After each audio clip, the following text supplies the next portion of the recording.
নব্বই দশকের সেরা অভিনেতাদের মধ্যে গোবিন্দা ছিলেন অন্যতম। তার অসাধারণ অভিনয়ের পাশাপাশি নাচ গানের মাধ্যমে দর্শকদের মাতিয়ে তুলতেন। এমনকি তার অনেক অনুরাগীরা তাকে নকল করার চেষ্টা করত। কিন্তু তারপর এমন কি ঘটল যে গোবিন্দার কেরিয়ার ধ্বংস হয়ে গেল? এই ভিডিওটিতে সেই 5টি ভুলের কথা উল্লেখ করা হয়েছে, যার কারণে গোবিন্দার ফিল্ম কেরিয়ার একদম শেষ হয়ে যায়।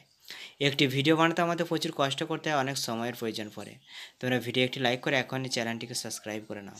গোবিন্দার সবচেয়ে বড় ভুল ছিল তার দেরি হওয়া নিয়ে, যার কারণে তাকে ভুগতে হয়েছিল।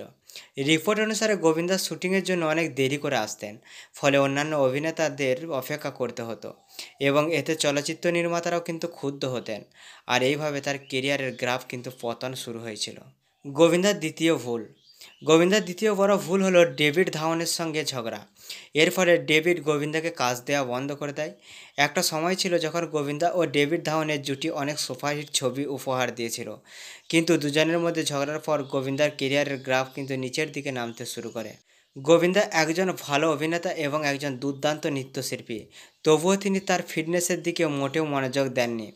গ্ল্যামার ইন্ডাস্ট্রিতে কিন্তু ফিট থাকাটা খুবই গুরুত্বপূর্ণ, কিন্তু তা সত্ত্বেও গোবিন্দা এড়িয়ে যেতেন, যার কারণে তিনি কম কাজ পেতে থাকেন এবং তার পরিবর্তে নতুনদের কাজ বেশি দেয়া হয়।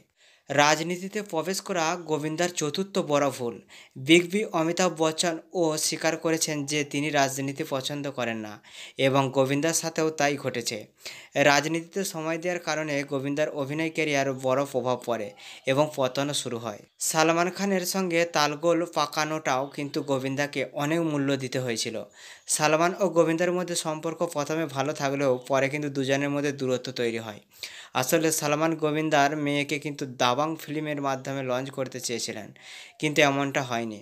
এরপরই দুজনের মধ্যে সম্পর্ক তিক্ত হয়ে যায়, যা গোবিন্দার কেরিয়ারকে প্রভাবিত করে।